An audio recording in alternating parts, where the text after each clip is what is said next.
Welcome once again to Commander by Danon. Today's video was brought to us by Patreon supporter Chris. Huge thanks to Chris and the rest of my Patreon supporters. Chris reached out asking for an odd deck that I wasn't quite able to fit into his vision. So I'm going to ask for your help, dear viewer. What we're trying to do is make a deck led by Lucius the Eternal. The idea is we want to sacrifice him a bunch and have payoffs draining our opponents, and maybe some payoffs for when he comes back, as well as some equipment we can run to smash people in the face. Also, and I know it's annoying to keep hearing this, but statistically if I don't ask you to like and subscribe, the video gets fewer subscribers. Lucius the Eternal is a 5-mana 5/3 legendary Astartes warrior with haste. When he dies, we exile him and choose target creature an opponent controls. When that creature leaves the battlefield, we return Lucius the Eternal from exile to the battlefield under its owner's control. So, our deck is going to want spot removal, maybe some theft effects, maybe some payoffs for when Lucius dies, and some payoffs for when he enters. Oh, one more request that Chris had that I forgot to mention. He asked that the deck stay under $300. But before we get to our deck list, a quick word from our sponsor, Ultimate Guard.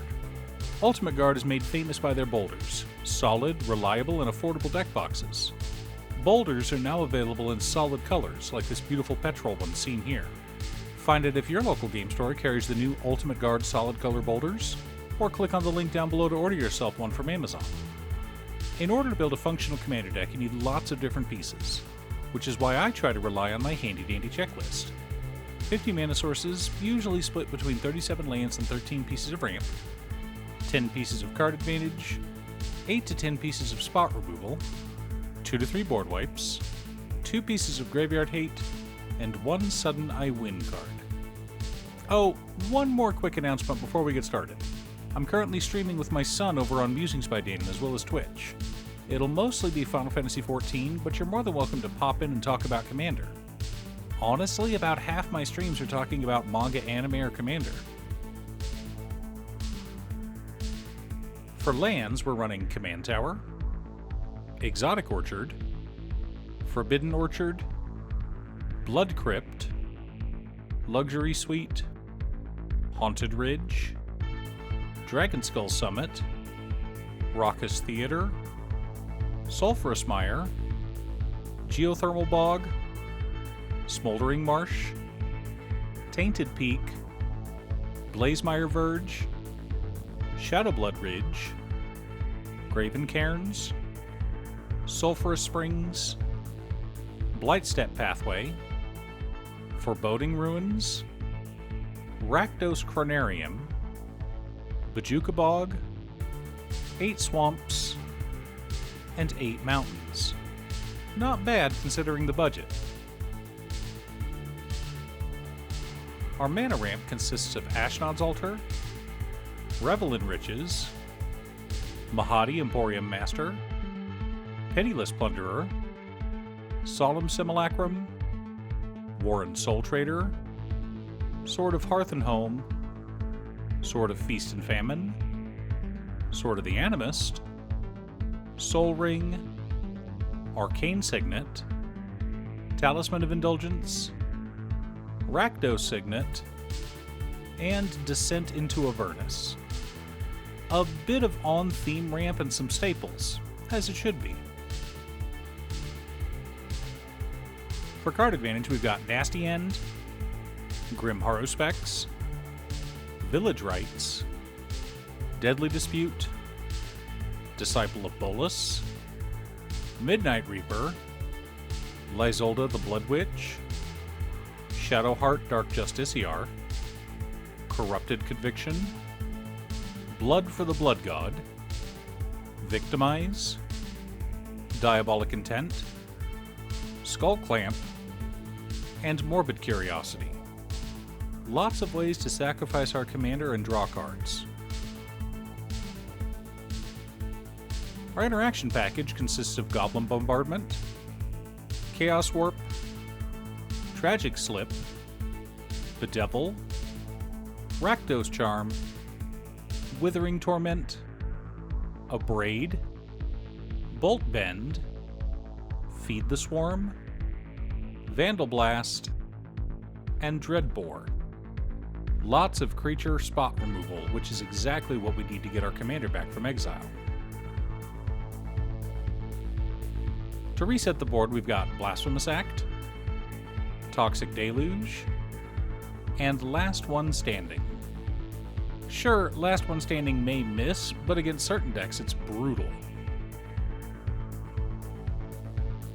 The core of our deck consists of Pawn of Ulamog, Reassembling Skeleton, Forsaken Miner, Genesis Chamber, Confusion in the Ranks, Ghoulcaller Gisa, Mask of Bristlebrand, Blackblade Reforged, Mithril Coat, Swiftfoot Boots, Annex Hardened in the Forge, and Rakdos the Muscle.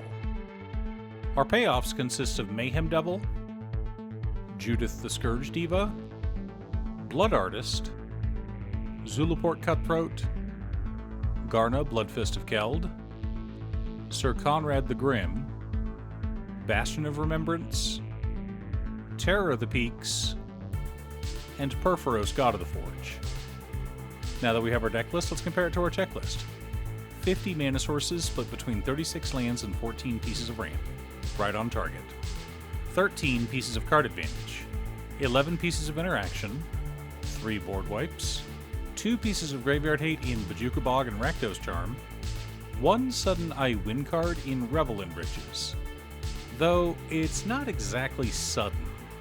We just need 10 treasures to win the game. Ideally, in a deck like this, you cast it when you have no treasures. Then let it sit out there for a couple of turns, but spend your treasures. Your opponents may even forget it exists. Present cards that are a bigger threat like Perforos or Terror of the Peaks. Eventually, your opponents will want to drop a board wipe. And then they'll realize their error as you suddenly win the game on your upkeep. Of course, what we want to do with this deck is cast our commander once throughout the whole game. We attack with him, either equipped or unequipped, and then sacrifice him to draw cards. Of course, this also triggers our Zulaport Cutthroat effects, draining our opponents. We then kill an opponent's creature to bring him back. When he comes back, he triggers our Enter the Battlefield damage triggers, dealing even more damage. Ideally, you want to sacrifice him with a card like Ghoulcaller Gisa to make a bunch of zombies, or Rakdos the Muscle to steal a bunch of cards from our opponents. But even sacrificing Lucius to Corrupted Conviction is fine. Ideally, we only ever cast Lucius once throughout the entire game, and just use his ability to loop him back in every turn or so.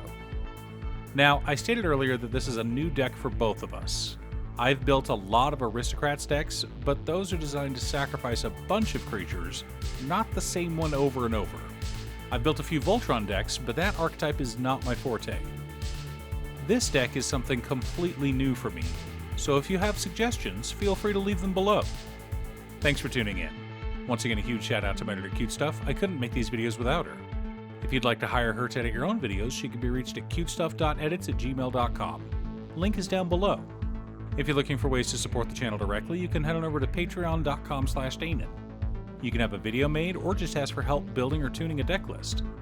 I also wanted to give a quick shout out to all of my patrons: Waffles, Jiraiya, Danny, Muffins, Marcus, Brett, Roxy, Alex, Borgi, Nazwin, Konga, Aaron, Chris, Robert, Austin, William, Pye, Kazaris, Booksu, Patrick, Travis, Nappy, Sean, and Michael. You guys are awesome. I post new Commander Deck videos every weekday, so be sure to subscribe and ring the bell to be notified of new videos. Again, thanks for watching, and I'll see you all again next time on Commander by Danon.